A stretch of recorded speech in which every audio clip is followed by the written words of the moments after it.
The moment Brenda Kensington's entitled 19-year-old son, Tyler, sneered at me and said, "This pool is for important residents only, not nobodies like you.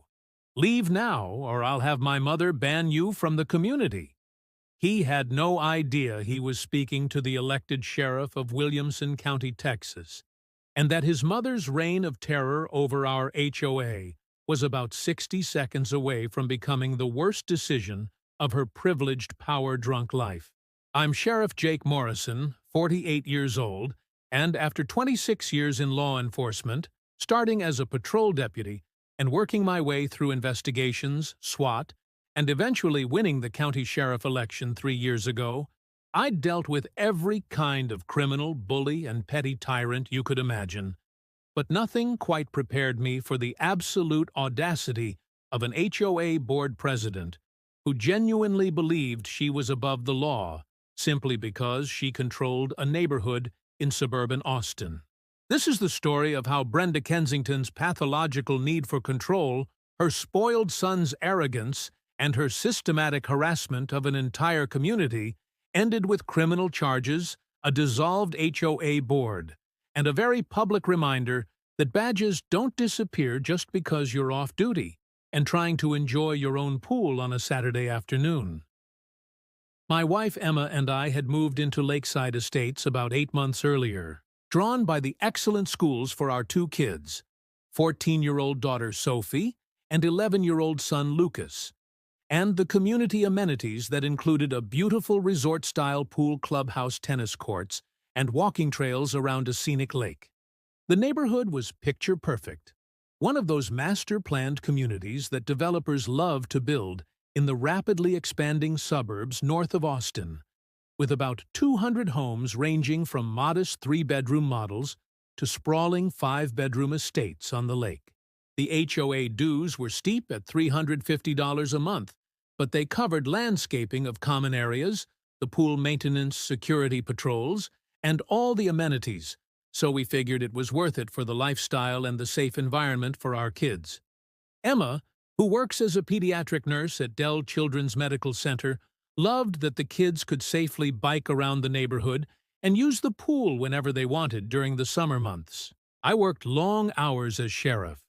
Budget meetings, policy development, media relations, community outreach, and of course, overseeing a department of 320 sworn deputies and civilian staff. So having a place where the family could relax without me constantly worrying about their safety was invaluable.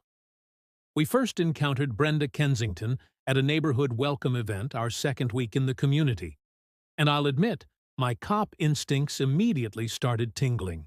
She was in her early 50s, impeccably dressed in what I'm sure was expensive athleisure wear, despite the casual backyard barbecue setting, with perfectly styled blonde hair that probably cost more to maintain monthly than our grocery budget. She approached us with a smile that was all teeth and no warmth, introduced herself as the HOA President and Architectural Review Committee Chair, and proceeded to spend 20 minutes lecturing us about the standards and expectations of Lakeside Estates. "We pride ourselves on maintaining property values," she said, in a tone that suggested she was addressing particularly slow children. "That means following the rules precisely, and we have quite a few rules. Lawn height never exceeds 3 inches, exterior paint colors must be pre-approved from our palette of 12 acceptable shades. No vehicles parked in driveways overnight, except in garages. Absolutely no lawn decorations except during approved holiday periods, and pool access requires strict adherence to our guest policies." She handed me a 72-page bound document titled Lakeside Estates Covenants, Conditions, and Restrictions, revised 2023, with an expectant look. I noticed her son, Tyler, hovering nearby, a tall, lanky teenager with an expression of bored superiority that I recognized from dealing with entitled kids who'd never faced real consequences. "Tyler is our pool monitor during summer months," Brenda announced proudly. "He makes sure only authorized residents and approved guests use our facilities. We've had problems with people trying to sneak in non-residents, and we simply can't allow that. It's a liability issue, and frankly, we pay good money for exclusive access. Emma squeezed my hand in warning. She knows my facial expressions well enough to read when I'm internally rolling my eyes, and I managed to smile politely and thank Brenda for the information. Our neighbor, Carlos Martinez, a software engineer who'd lived in Lakeside Estates for 4 years, pulled me aside later that evening with an apologetic grimace. "Look, I should warn you about Brenda," he said quietly. "She's intense. Like, really intense about the HOA rules. She's been board president for 6 years, and she runs this place like her personal fiefdom. She's fined people for having grass, a quarter-inch too tall, threatened to put liens on homes over mailbox colors, and she plays favorites constantly. Her friends can violate rules all day long, but if she doesn't like you, she'll find something to cite you for." I thanked him for the heads-up and figured as long as we followed the rules, we'd be fine. That optimistic assumption lasted exactly 5 weeks. The first violation notice appeared in our mailbox on a Tuesday in late March, printed on official HOA letterhead with Brenda's signature at the bottom. According to the notice, our exterior light fixtures were in violation of Section 8.4c of the CC&Rs, which required all exterior lighting to be of warm white color temperature between 2700 K 3000 K to maintain neighborhood aesthetic consistency. The fine was $100, with an additional $50 per week until the violation was corrected. I stood in my driveway, staring at this letter in complete confusion, because our light fixtures were the original builder-installed fixtures that came with the house. The exact same fixtures on at least 60 other homes in the neighborhood, including the house directly across the street from ours.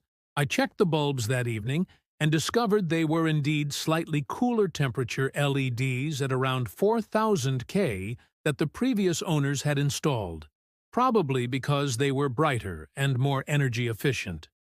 Fine, I thought. I'll just replace them with warmer bulbs, and this will be over.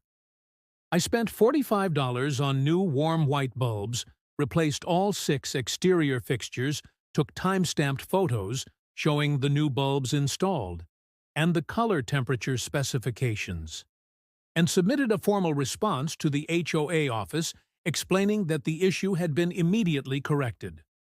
Brenda's response arrived 3 days later. Violation stands. Fine remains in effect. Exterior fixtures themselves are non-compliant style. Replacement required.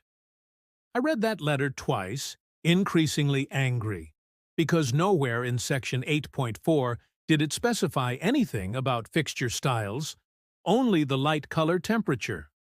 I pulled up the CC&Rs on my laptop and went through them line by line that evening, with Emma reading over my shoulder. "This is insane," Emma said, pointing at the relevant section. "It says nothing about fixture styles. She's making this up." I called Brenda's cell phone number listed on the HOA website and got voicemail. I left a polite but firm message explaining that I'd corrected the cited violation per the CC&Rs, that the fixtures themselves were never mentioned in the violation notice, and requesting clarification on what specific rule I was allegedly violating. She never called back. Instead, 2 days later, I received another letter stating that my failure to comply had now resulted in fines totaling $250, and that if the fixtures weren't replaced within 7 days, the HOA would pursue all available remedies, including assessment liens and legal action. That's when I started paying attention to what was happening around the neighborhood, and what I discovered made my blood boil. Over the next 3 weeks, I systematically documented every violation of HOA rules I could find while driving through Lakeside Estates, and the pattern was immediately obvious. The house 2 doors down from us, belonging to Brenda's friend Patricia, I later learned, had bright, cool white LED floodlights that were clearly above 4000 K color temperature completely ignored. 3 homes on the next street over had vehicles parked in their driveways overnight every single night, never cited. Carlos Martinez received a violation notice for having a small decorative garden gnome visible from the street, while Brenda's next-door neighbor had an entire collection of garden statuary that apparently didn't violate any rules. A young couple on the west side of the neighborhood, the Johnsons, showed me their stack of violation notices.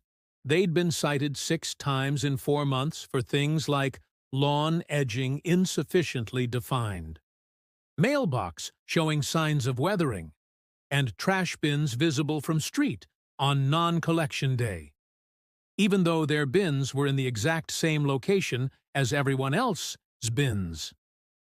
"She doesn't like us because we're renters," Mrs. Johnson told me, her voice shaking with frustration. "The owner lives overseas and rents the house to us, and Brenda has made it very clear she thinks renters bring down property values. She's trying to force us out." I recognized selective enforcement when I saw it. I'd dealt with enough cases of discriminatory policing to know exactly what this looked like, and it made me furious. As a law enforcement officer, I'd spent my entire career trying to ensure equal application of the law, and watching this petty tyrant abuse her position to harass people she didn't like went against everything I believed in. But I also knew that HOA disputes were civil matters, not criminal ones, and that I needed to handle this through proper channels, not throw my weight around as sheriff. So I did what any reasonable person would do. I requested a hearing before the HOA board pursuant to Section 209.07 of the Texas Property Code, which explicitly gives homeowners the right to a hearing before the board within 30 days of a violation notice. I submitted my written request along with photographic evidence showing identical light fixtures on dozens of other homes, documentation of the corrected light bulb color temperatures, and citations of the specific CC&R sections that proved I was in compliance. The hearing was scheduled for a Thursday evening board meeting in mid-April, and I showed up with a 3-ring binder full of evidence, printouts of the relevant Texas statutes, and a determination to resolve this reasonably and professionally. The meeting was held in the community clubhouse, a nice facility with a conference room that could seat about 30 people. The 5-member board sat at a long table at the front, Brenda in the center as president, with her vice president, secretary, treasurer, and member-at-large flanking her. About a dozen other residents sat in the audience, most of them looking as frustrated as I felt.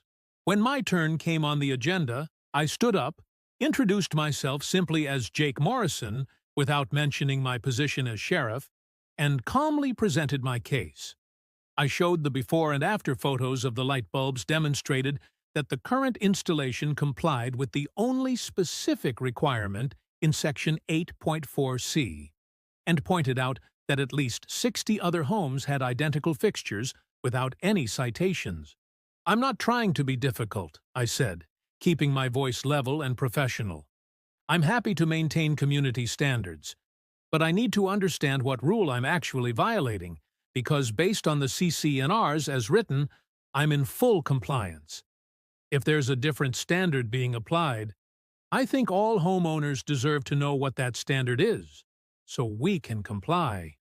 Brenda barely glanced at my documentation. "The board has determined your fixtures are non-compliant," she said in a bored tone. "The violation stands. Fines continue to accrue. Next agenda item." I felt my jaw clench. "With respect, Mrs. Kensington, I'm invoking my rights under Texas Property Code Section 209.07, which requires you to provide specific findings and reasoning for any fine or violation. You can't just say, 'The board has determined,' without explanation. That is not how the law works."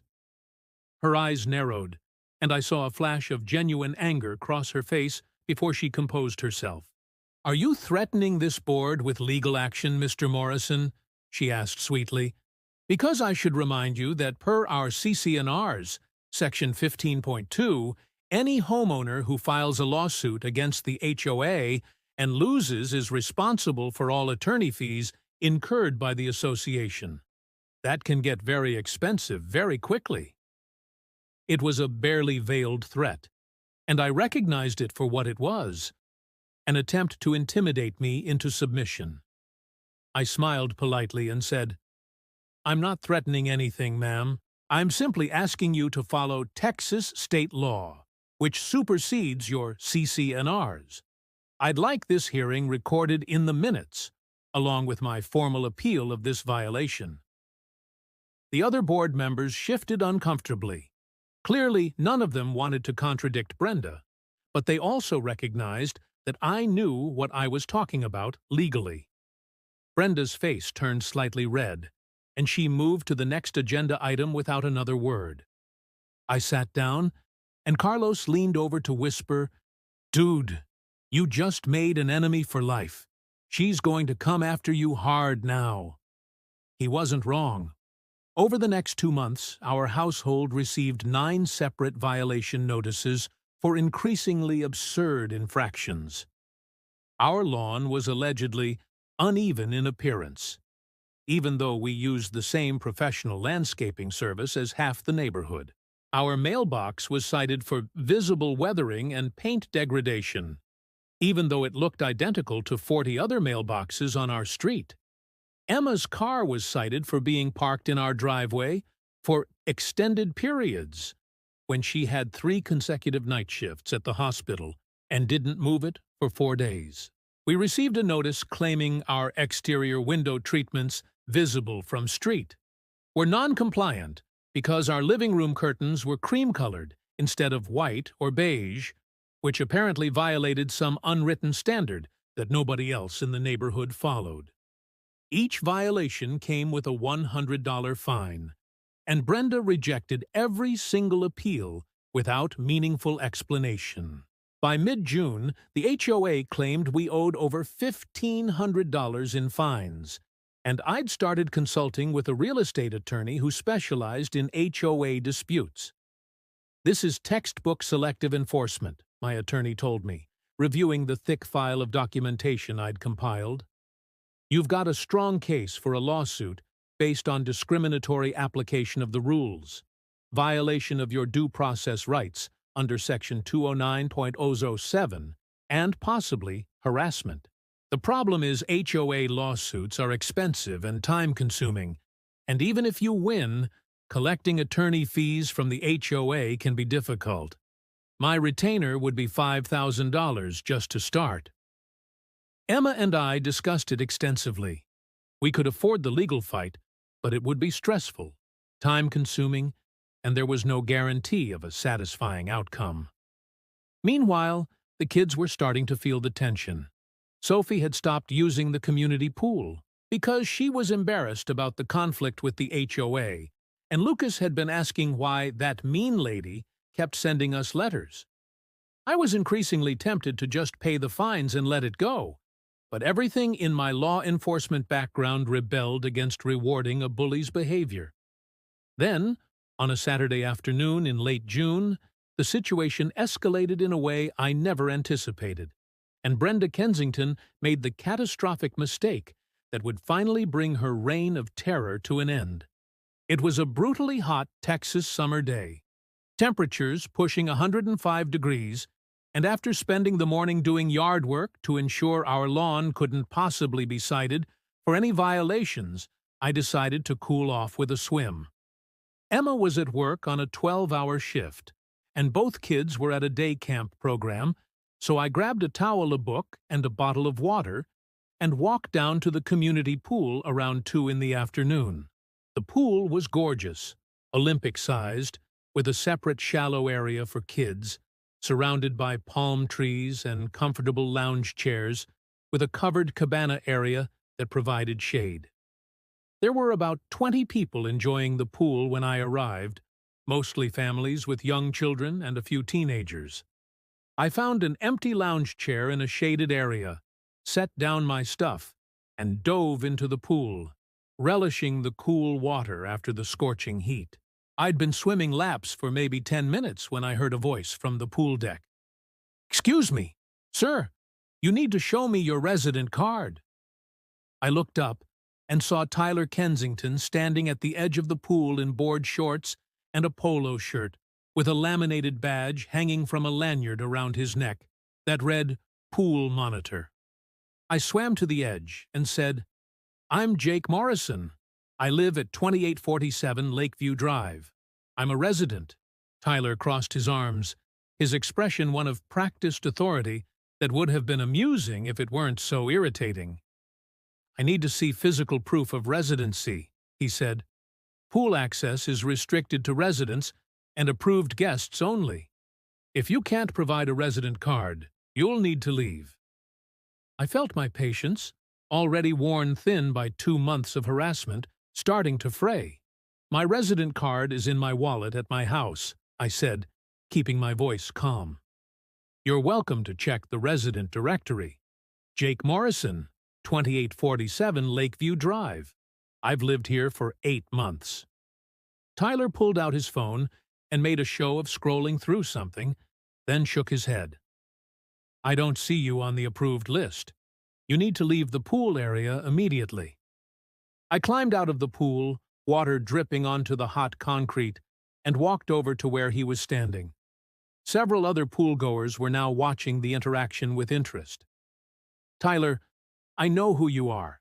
You're Brenda's son, and I know exactly what this is about. I'm a resident. I pay HOA dues every single month, and I have every right to use this pool. If you have a problem with that, call your mother. But I'm not leaving." That's when Tyler made his critical mistake. He stepped closer, his face flushed with anger, and said loudly enough for everyone to hear, "Listen up, loser. My mom runs this HOA, and she makes the rules. She told me you're not welcome here because you don't respect community standards. This pool is for important residents who actually care about property values, not nobodies like you who fight everything and cause problems. So leave now, or I'll call security and have you physically removed. And if you don't like it, my mom will ban you from all community amenities permanently." The pool area had gone silent, everyone staring at this confrontation. I felt the anger building in my chest. Not the hot, explosive kind, but the cold, calculating kind that comes from years of professional training. This entitled little punk, backed by his power-drunk mother, was attempting to illegally deny me access to facilities I paid for in front of witnesses, based purely on his mother's personal vendetta. I took a slow breath and said very quietly, "Tyler, I'm going to give you one chance to walk away from this and go get your mother. What you're doing right now is illegal discrimination and denial of property rights, and you need to stop before this gets worse." Tyler actually laughed. "Oh, you're going to report me? To who? The HOA board? My mom is the board. Face it, old man. You lost this fight before it started. Now get out of here before I make this even more embarrassing for you." I pulled my phone out of the waterproof pouch I'd left with my towel, opened my photos, and pulled up the screenshot of my driver's license that I kept for various identification purposes. I held it up so Tyler could see it clearly. "Tyler, my name is Jake Morrison, and I'm the elected sheriff of Williamson County. That means I'm the chief law enforcement officer for this entire county, including this neighborhood. What you just did, denying me access to community facilities I have a legal right to use based on your mother's personal bias, constitutes a violation of Texas Property Code Section 209-003, which prohibits HOAs from taking any action that's arbitrary, capricious, or discriminatory. More importantly, your threat to have me physically removed from property I have a legal right to access could constitute criminal trespass charges against whoever tries to remove me. Now, I'm going to use this pool, which I pay for with my HOA dues, and you're going to go find your mother and explain to her exactly what just happened. Do you understand?" The blood had drained from Tyler's face. his earlier arrogance evaporating like water on the hot concrete. Several people in the pool area had pulled out their own phones and were recording the interaction. I didn't know you were the sheriff," Tyler stammered. My mom just said, "I was just doing what she told me to." "I do not care what your mother told you," I said, my voice still calm, but with an edge that made Tyler take a step backward. "You don't get to deny people their property rights because your mother doesn't like them. Now leave. I'm going to enjoy my swim, and then your mother and I are going to have a very serious conversation about how she's been running this HOA." Tyler practically ran from the pool area, and I heard him on his phone as he disappeared around the corner of the clubhouse, his voice high and panicked. I sat back down on my lounge chair, and Carlos Martinez, who'd been in the pool with his kids, swam over to the edge near me. "Dude, that was epic," he said with a huge grin. "I've been waiting 2 years to see someone stand up to Brenda like that. Did you really mean it about the violations of property code?" "Every word," I confirmed. "I've been documenting everything for months, and what Tyler just did, denying access to common facilities based on his mother's personal vendetta, that's legally actionable. But more than that, I'm done playing nice. Brenda has been systematically harassing homeowners in this community, selectively enforcing rules, denying people due process, and using her position to punish anyone who questions her authority. That ends today." Within 10 minutes, at least 6 other residents had approached me, and I learned that Brenda's pattern of abuse extended far beyond what I'd already documented. The Johnsons, the young renting couple, had received over 30 violation notices in 6 months, and were facing a lien on the property. An elderly veteran named Mr. Patterson had been cited repeatedly for having his American flag displayed improperly, even though his display was protected under federal law. A single mother named Andrea Chen had been threatened with a ban from community facilities because her 8-year-old son was allegedly too noisy at the pool, while Brenda's friends' children ran wild without any comments. The more I heard, the angrier I got. Not the personal anger of someone being victimized, but the professional outrage of a law enforcement officer watching someone systematically abuse authority and harm vulnerable people. I'd spent my entire career protecting people from bullies with power, and I wasn't about to stop just because this particular bully held an HOA board position instead of an elected office. Brenda Kensington arrived at the pool approximately 20 minutes later, accompanied by 2 men I didn't recognize, both middle-aged, wearing security company polo shirts, and looking distinctly uncomfortable. Brenda was in full battle mode, her face red, and her expression one of absolute fury.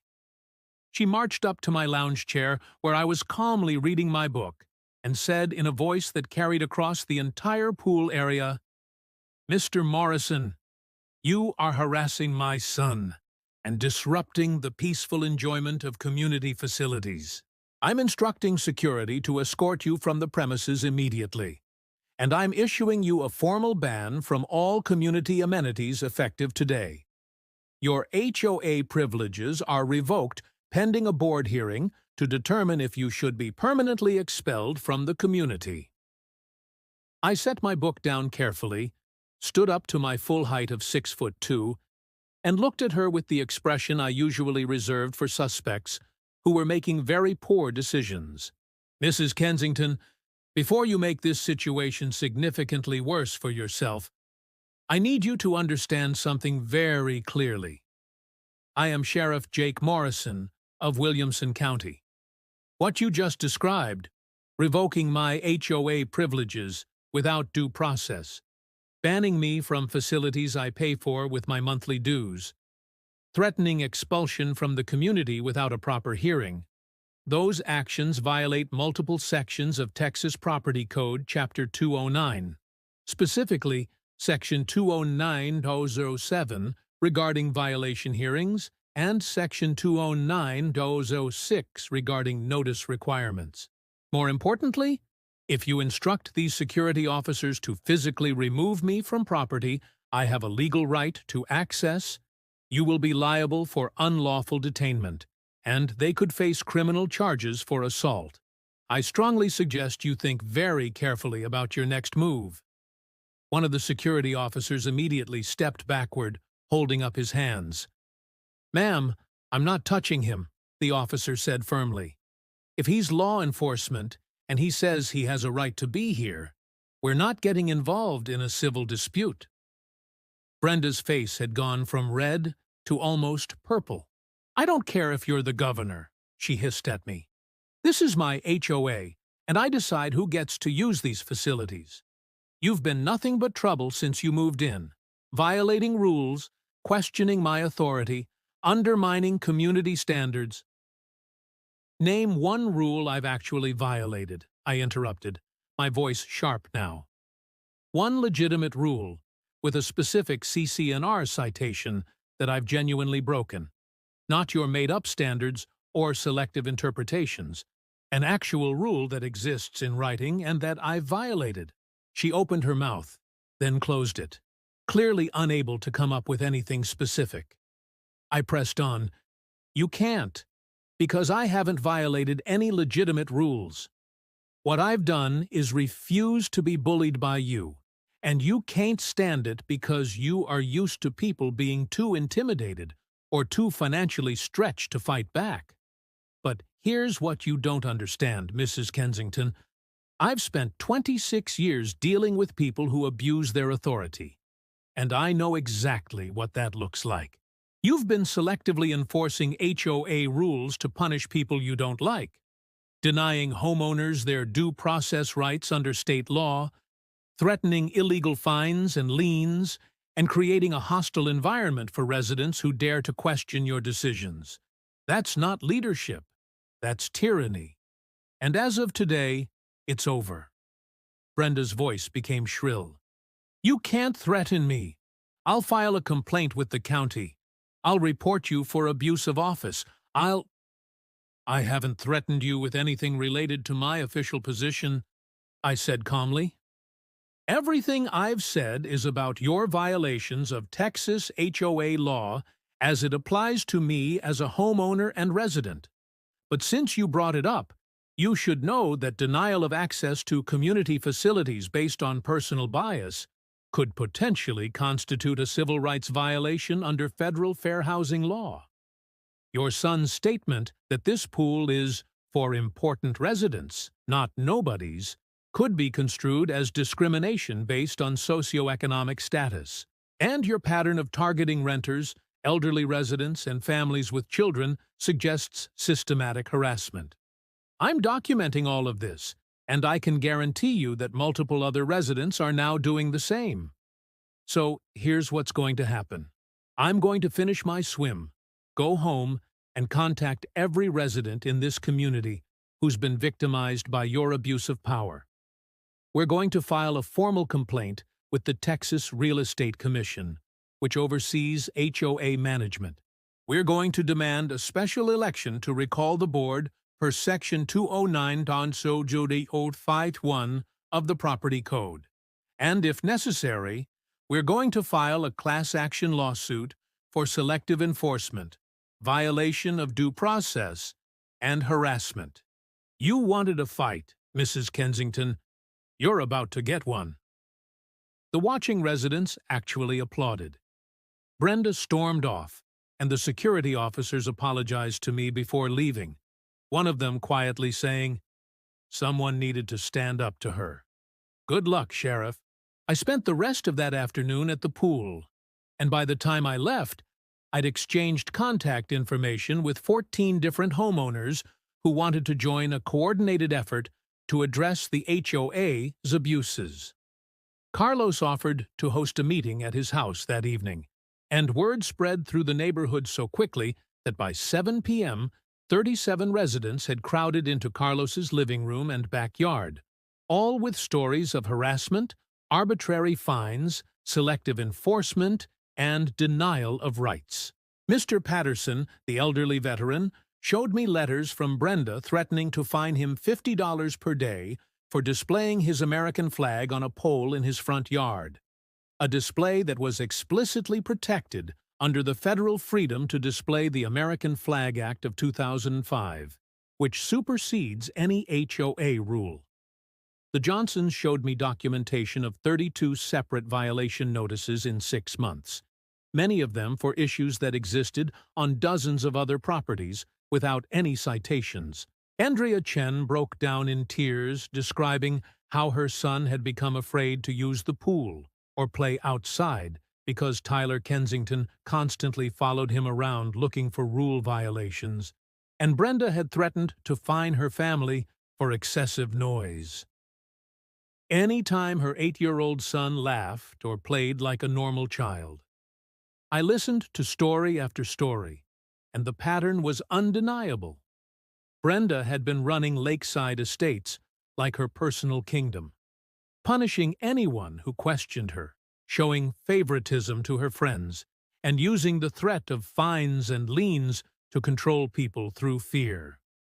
That night, I drafted a formal complaint to the Texas Real Estate Commission detailing the HOA's violations of state law, compiled affidavits from 23 residents documenting specific instances of selective enforcement and denial of due process, and prepared a petition for a special election to recall the entire HOA board pursuant to Section 209.5D1. I also consulted with my attorney, who confirmed that we had an exceptionally strong case for legal action. But more importantly, I reached out to several contacts I had in local media. Because while I couldn't and wouldn't use my official position as sheriff to retaliate against Brenda, I absolutely could help make sure that her actions became very public knowledge.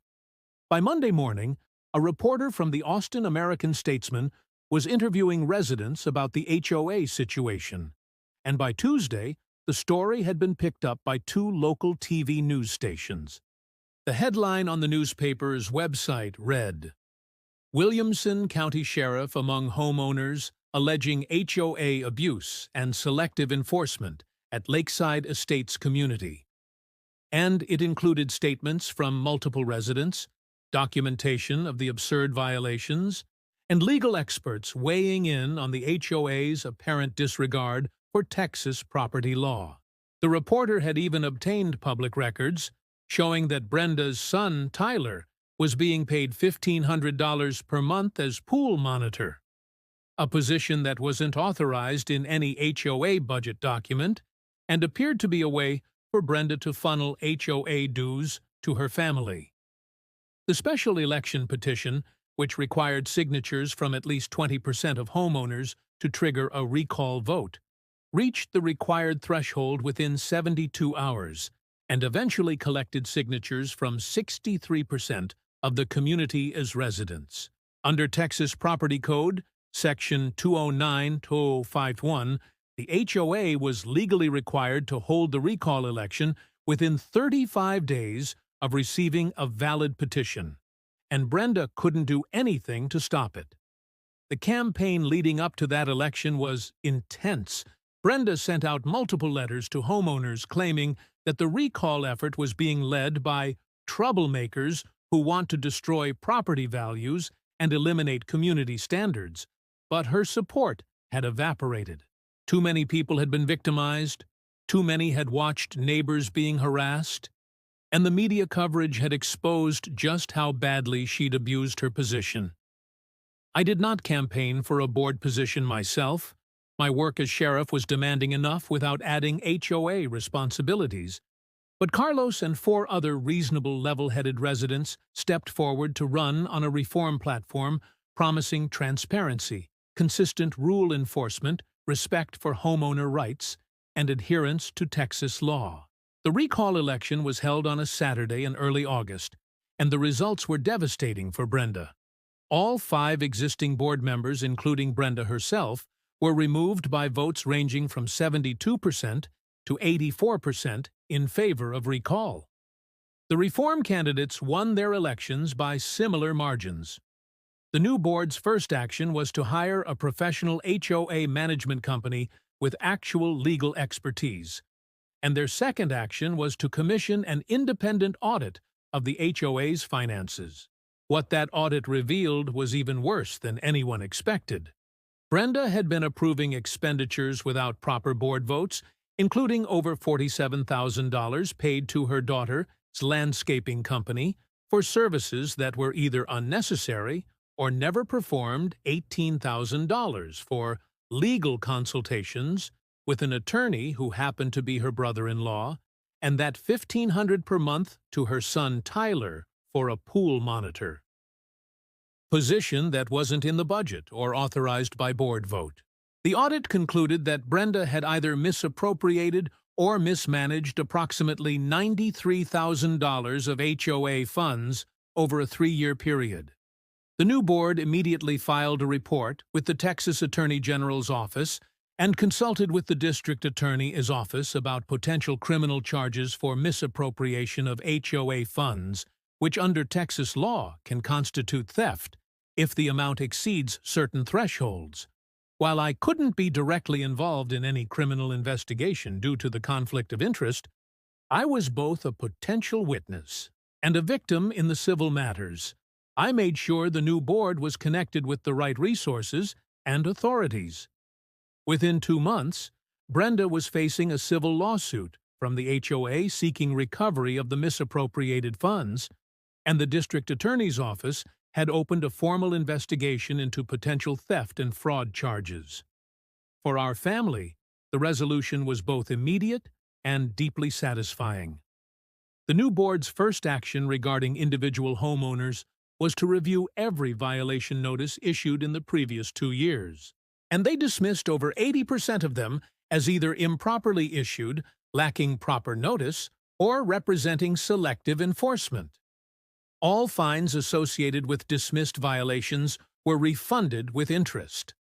Our $1,500 in accumulated fines was returned to us with a formal apology letter from the new board president. The Johnsons had their $3,000 in fines dismissed and refunded, along with compensation for the emotional distress and the time they'd had to take off work to deal with multiple hearings.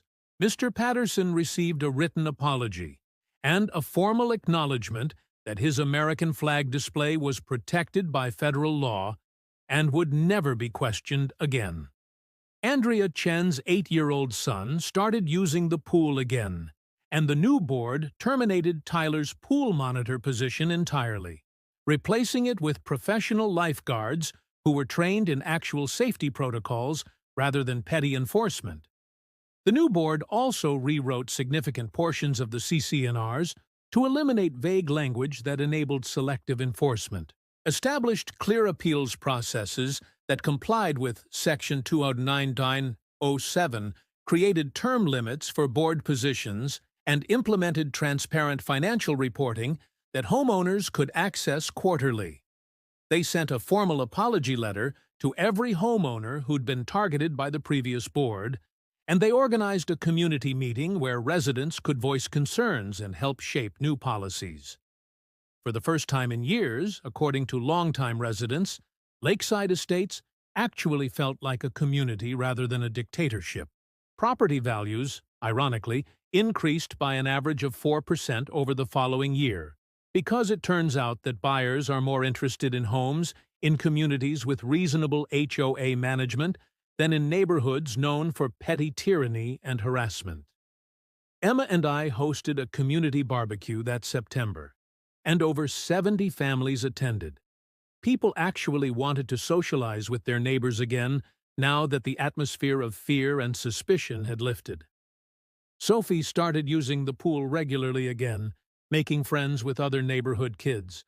Lucas joined the community soccer league that played on the common area fields. The neighborhood felt like what it was supposed to be, a safe, pleasant place where families could live without constant stress and surveillance. As for Brenda Kensington, the legal consequences were severe and far-reaching. The civil lawsuit filed by the HOA resulted in a judgment against her for $93,000 in misappropriated funds, plus attorney fees and court costs, totaling approximately $135,000. Her homeowner's insurance initially refused to cover the judgment, arguing that intentional misappropriation wasn't covered under her policy, and she was forced to put her home on the market to satisfy the judgment. The criminal investigation took longer, but eventually the district attorney's office filed charges of misapplication of fiduciary property, a third-degree felony in Texas, when the amount exceeds $30,000. Brenda eventually accepted a plea deal that required her to pay full restitution, serve 3 years of deferred adjudication probation, complete 300 hours of community service, and permanently abstain from serving in any HOA leadership position in Texas. Her reputation in the community was destroyed. Multiple residents I spoke with said they had seen her at local stores or restaurants, and she looked perpetually angry and bitter, the kind of person who genuinely cannot comprehend that her own actions brought about her downfall. Tyler, to his credit, seemed to learn something from the experience. I saw him a few months later at a local coffee shop, and he actually approached me to apologize for his behavior at the pool. "I'm sorry for how I acted, Sheriff," he said, looking genuinely embarrassed. "My mom had me convinced that enforcing the rules like that was the right thing to do, that we were protecting the neighborhood. I didn't realize how much damage we were causing, or that what we were doing was illegal. I'm working now, actual job at a restaurant, and I'm taking classes at the community college. I'm trying to be better than I was." I appreciated his apology and told him so, and I genuinely hope he sticks with that growth. Sometimes, kids just need to get away from toxic parental influence to become decent human beings. The experience taught me several important lessons that I've carried forward both in my personal life and in my work as sheriff. First, bullies with authority, whether they're wearing a badge, holding a political office, or running an HOA, rely on people being too afraid, too exhausted, or too financially strapped to fight back. And the moment someone stands up to them with knowledge of the law and determination to see justice done, their power evaporates. Second, documentation is everything. Every violation notice I saved, every photo I took, every interaction I recorded or had witnessed became crucial evidence that made our case undeniable. Third, community solidarity is powerful. Individuals alone can be picked off and driven out, but when a community comes together and collectively says no more, even entrenched authority figures can be removed. And finally, the law exists to protect people's rights, but those protections only work if people know about them and are willing to enforce them. Texas Property Code. Chapter 209 gives homeowners extensive protections against HOA abuse, but those protections are meaningless if people don't know they exist or are too intimidated to invoke them. I've since spoken at several community events about homeowner rights and HOA law, and I've referred multiple residents in other communities to attorneys who can help them address similar situations. Was it worth the 8 months of stress, the countless hours of documentation and meetings, and the personal conflict? Absolutely. Because we didn't just solve our own problem. We fixed a systemic issue that had been harming dozens of families. We held an abuser of authority accountable. We established precedents and procedures that will protect future residents, and we restored a sense of community and safety to a neighborhood that had been living under a tyrant's thumb. And there's something deeply satisfying about watching someone who genuinely believed they were untouchable discover that the law applies to everyone, regardless of their position or power. So that's how an entitled HOA board president and her spoiled son learned the hard way that sheriffs don't stop being sheriffs just because they're off duty, and that the law protects homeowners from exactly the kind of abuse Brenda had been inflicting for years. The moment Tyler Kensington told me to leave my own pool because I wasn't an acorn. An important resident was the moment their entire house of cards started to collapse. And watching that collapse unfold was one of the most satisfying experiences of my life. Now, I want to hear from you. Have you dealt with an HOA that abused its power or selectively enforced rules to target specific homeowners? What was the most ridiculous violation you've ever received? Drop your story in the comments below, because I read every single one, and these situations are far more common than people realize. If this story gave you that justice satisfaction you were looking for, do me a huge favor and hit that like button. It genuinely helps the channel grow and means I can keep bringing you these stories every single day. And if you're not subscribed yet, click that subscribe button and turn on notifications, because tomorrow's story is going to blow your mind in ways you can't even imagine. Speaking of tomorrow, if you think watching an HOA president get criminally charged and financially destroyed was satisfying, wait until you hear about the HOA board that tried to claim a homeowner was trespassing on their own land, and then discovered the homeowner wasn't even part of the HOA in the first place, because the property predated the HOA's formation and was never legally included in the covenants. What started as an attempted property grab by an overreaching HOA ended with the complete legal dissolution of the entire HOA property, rights being restored to dozens of homeowners, and a lawsuit so devastating that it bankrupted the HOA and personally bankrupted 3 board members who'd knowingly pursued illegal foreclosure proceedings. I'm talking about fraudulent lien filings, attempts to seize property through false documentation, law enforcement having to intervene to prevent illegal eviction, and a homeowner who fought back so effectively with help from a property rights attorney that the resulting legal precedent changed how HOAs can legally expand their boundaries in multiple states. The legal destruction was so thorough and the justice so perfectly served that you will be cheering out loud when you hear how it all went down. Tomorrow, same time. Make absolutely sure you are subscribed with that notification bell on, because this story is one of the most epic HOA takedowns I have ever covered, and you do not want to miss a single detail. Trust me, when I say that watching an entire corrupt HOA cease to exist because they tried to steal someone's property is the kind of justice that restores your faith in the legal system. See you tomorrow.